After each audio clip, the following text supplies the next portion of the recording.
Сегодня мы расскажем о Северной Корее, пожалуй, самом загадочном и необычном государстве на планете. Это страна, в которую практически невозможно попасть, о которой известно крайне мало и где вся поступающая наружу информация проходит через плотнейшую цензуру. Сведения оттуда, будто капли, просочившиеся сквозь бетонную стену, всегда неполные, странные, местами пугающие. Почему эта страна выбрала путь изоляции? Почему жители КНДР живут так, как будто за окном не 21 век, а альтернативная реальность, отрезанная от остального мира? Чтобы понять это, нужно вернуться в прошлое. А вы пока не забудьте подписаться на канал, поставить лайк и нажать на колокольчик, чтобы не пропустить новые видео. Заваривайте чаек, доставайте панкейки и поехали. В первой половине 20 века весь Корейский полуостров был колонией Японии. После Второй мировой войны ситуация резко изменилась. Северная часть полуострова оказалась под контролем Советского Союза, а южная — под влиянием Соединенных Штатов Америки. Идеологический конфликт, разгоревшийся между Востоком и Западом, привел к тому, что Корея была фактически разорвана на две части. Ни одна из сторон не пожелала идти на уступки. И в результате на карте появились два новых государства с противоположными взглядами на устройство жизни. На севере к власти пришла Трудовая партия. С самого начала существования страны ее курс был четко социалистическим. Поддержку оказывали как СССР, так и коммунистический Китай, что еще больше укрепило антизападный вектор развития. Северная Корея ни на секунду не знала другого политического строя, кроме социализма. Это был не просто выбор, это стало ее сутью. Вспомним железный занавес, окружавший Советский Союз. Северная Корея унаследовала эту модель, но довела ее до крайности. Идеология проникла во все сферы жизни. Закрытые границы стали способом защититься не только от вторжения, но и от культурного влияния. Любое открытие наружу грозило разрушением системы изнутри. Поэтому Северная Корея с первых лет существования стремилась к полной автономии. И даже сегодня это чувствуется. В КНДР по-прежнему не принято носить открытую одежду, подчеркивать индивидуальность, говорить свободно. Главной ценностью считается труд на благо общества. Однако с приходом к власти Ким Чен Гына появились некоторые косметические послабления. По инициативе его супруги женщинам разрешили носить джинсы, костюмы, туфли на каблуке, серьги. Им также позволено ездить на велосипеде. То, что раньше могло стать поводом для штрафа. При этом Конституция Северной Кореи утверждает, что государство принадлежит трудовому народу, рабочим, крестьянам, интеллигенции. Но, по мнению корееведа Андрея Ланькова, на деле власть сконцентрирована в руках узкой группы партийной элиты. Эта система представляет собой нечто вроде квазисословной монархии. Формально республика, но по сути да, наследственная автократия.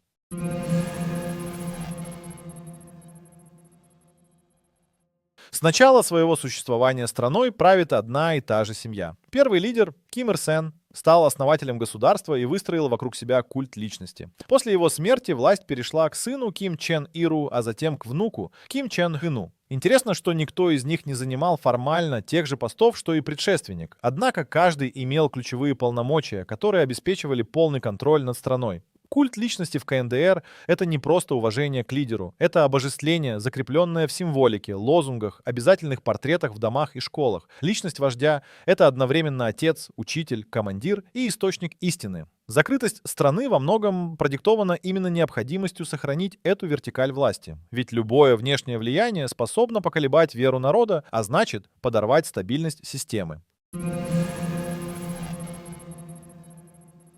После Второй мировой войны Ким Ир Сен разработал уникальную государственную идеологию, которая позже была закреплена в Конституции. Эта система взглядов называется Чучхе.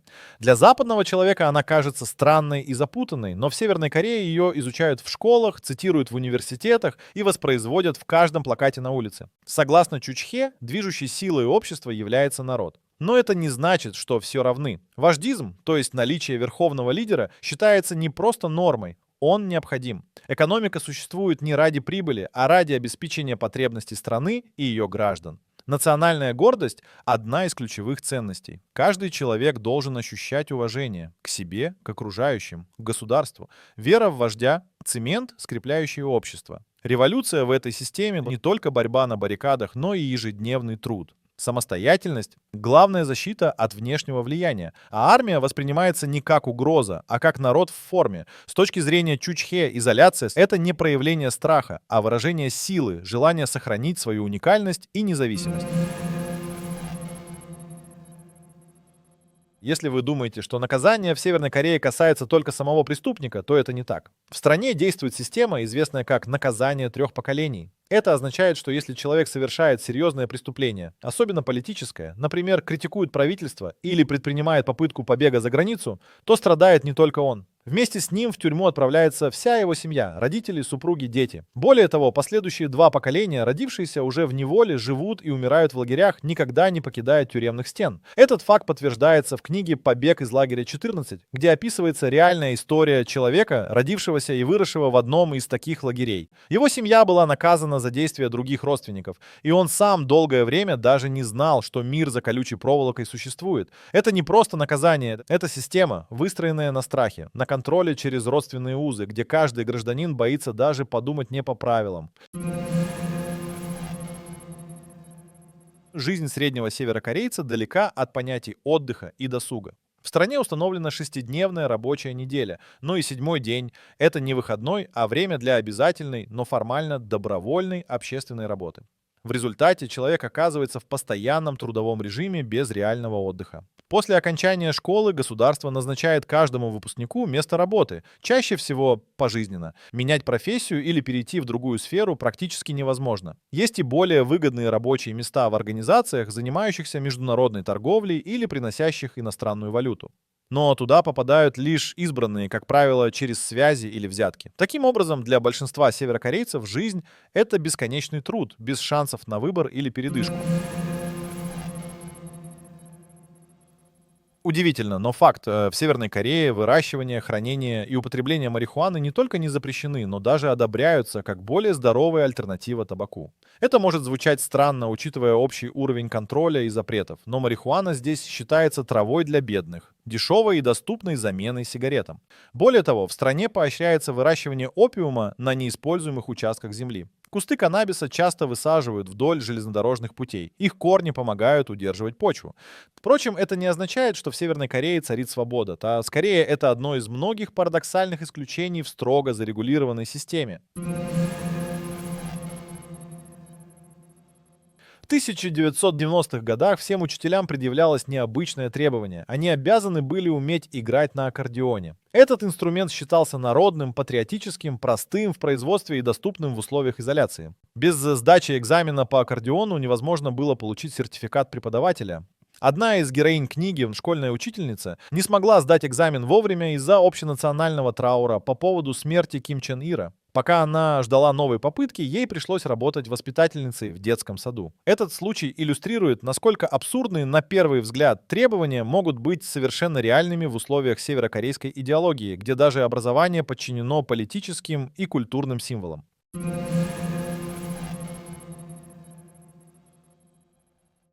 На границе между Северной и Южной Кореей в 1950-х годах был построен странный город под названием Киджонг-Донг. Его задачей было продемонстрировать преимущество социалистического севера. Он должен был стать витриной, способной убедить южан перебраться на север. Все было организовано по высшему разряду: аккуратные дома, яркие фасады, освещенные улицы, но за внешним лоском скрывалась пустота. В зданиях не было ни окон, ни интерьеров. Это были просто коробки, стоящие ради иллюзии. Ни один человек в них не жил. Весь город был театральной декорацией. Кроме того, с территории Киджонг-Донга круглосуточно вещали громкоговорители, транслирующие пропаганду на южнокорейскую сторону. В ответ южане установили свои колонки и включали собственную музыку и новости. Эта звуковая дуэль длилась до 2004 года, когда обе стороны наконец договорились ее прекратить. И хотя сегодня город по-прежнему стоит на своем месте, он так и остается пустым памятником эпохи идеологического противостояния. Пока остальной мир живет в 25-м году, в Северной Корее идет 111-й. Все дело в особом летоисчислении, принятом внутри страны. Отсчет ведется не от Рождества Христова, как в большинстве стран мира, а от года рождения Ким Ир Сена. Это значит, что по северокорейскому календарю первый год наступил в 1912, в момент, когда появился на свет основатель государства. Такое решение подчеркивает культ личности, возведенный в ранг официальной идеологии. Вся страна живет в рамках новой исторической оси имени Ким Ир Сена. Календарь переписан, и все, что было до рождения вождя, воспринимается как нечто доисторическое, не имеющее значения. Эта хронология касается и школьных учебников, и государственных документов, и календарей в домах. Так Северная Корея существует в собственном времени, параллельно остальному миру.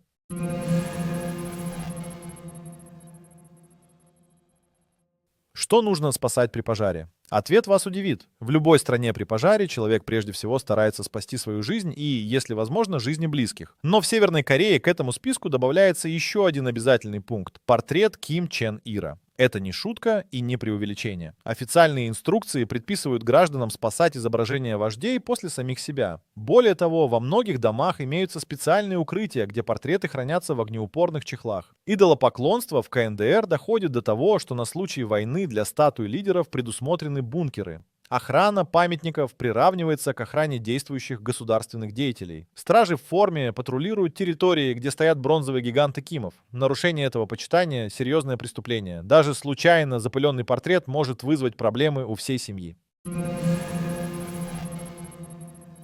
Согласно официальной биографии, Ким Чен Ир научился ходить, когда ему было всего 3 недели. А уже в университете он, как утверждают северокорейские источники, написал более 1500 книг и создал 6 опер, каждая из которых — лучшее произведение в истории мировой музыки. Его спортивные достижения тоже легендарные. В 90-х годах СМИ КНДР сообщали, что впервые посетив гольф-клуб, Ким Чен Ир прошел 38 лунок, из них 11 одним ударом. Все это произошло на глазах 17 телохранителей. После такого грандиозного успеха он якобы решил уйти из спорта, чтобы оставить за собой безупречную репутацию. Но и это еще не все. После неудачного выступления национальной футбольной сборной на чемпионате мира 2010 года игроки были публично унижены на протяжении 6 часов. Все эти факты, кажущиеся абсурдными, служат важной цели — укреплению культа личности и демонстрации непогрешимости вождя. В Северной Корее миф — это не вымысел, а государственный инструмент управления.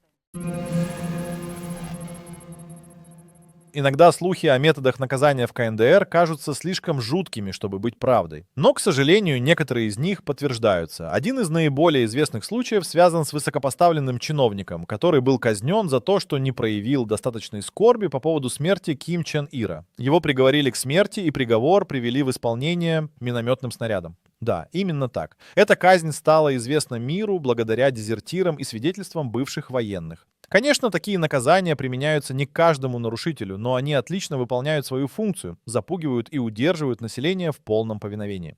Когда люди знают, что даже небольшая неосторожность может стоить жизни, особенно если ты находишься в государственной системе, это делает режим практически непробиваемым.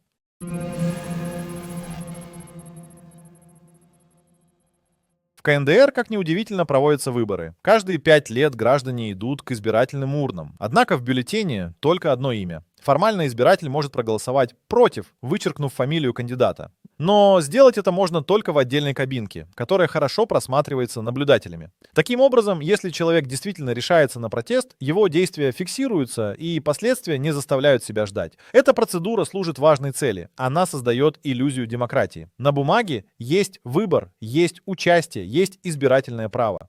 Но на деле все контролируется государством, а результат известен заранее. Голосование превращается в ритуал, в подтверждение лояльности системе. Никакой реальной конкуренции, никаких оппозиционных партий, только единая линия, которую должен поддержать каждый. Когда-то экономика Северной Кореи была более развитой, чем экономика Южной. В 1950-60-х годах КНДР демонстрировала устойчивый рост, развивала тяжелую промышленность, экспортировала продукцию в социалистические страны и даже конкурировала с Югом по ряду показателей. Но все изменилось к 1970-м. Южная Корея сделала ставку на рынок, технологии и внешние инвестиции, в то время как Север застрял в централизованной командной системе и стал постепенно терять темп. Сегодня разрыв колоссален. По состоянию на 2011 год ВВП на душу населения в Северной Корее составлял около $1800 США в год, в то время как в Южной Корее более 30 тысяч. Эти цифры говорят сами за себя. При этом внутри КНДР покупать особенно нечего. Рынок ограничен, товаров мало, а уровень жизни по-прежнему остается одним из самых низких в мире. Страна живет в режиме выживания, а не развития, несмотря на редкие попытки экономических реформ. В эпоху цифровизации, когда интернет стал неотъемлемой частью жизни даже в самых отдаленных уголках планеты, Северная Корея остается почти полностью отключенной от всемирной сети. В стране официально зарегистрировано всего около 600 интернет-пользователей. Это в масштабах страны с многомиллионным населением. Доступ получают только высокопоставленные чиновники и студенты, прошедшие специальный отбор. Для остальных доступен лишь внутренний локальный интернет. Кванмён, представляющий собой ограниченную сеть с одобренным государством контентом. Сайты пропагандистские, новостные, образовательные, но все строго в рамках идеологии. В стране также разработана собственная операционная система под названием «Красная звезда», основанная на Linux. Ее дизайн копирует интерфейс macOS, а контроль встроен на уровне ядра.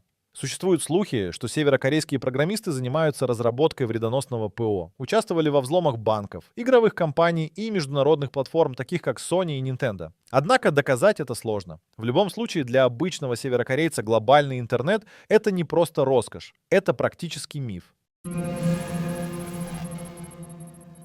Если вы считаете, что концентрационные лагеря остались в прошлом, после Холокоста и Второй мировой войны, то, увы, это не совсем так. В Северной Корее до сих пор существуют лагеря, где содержатся десятки тысяч человек. Согласно отчетам Amnesty International, в 1990-х в одном из крупнейших лагерей, Хойрён, удерживалось около 50 тысяч мужчин, женщин и детей. Люди там подвергаются принудительному труду, голоду, пыткам и даже медицинским экспериментам.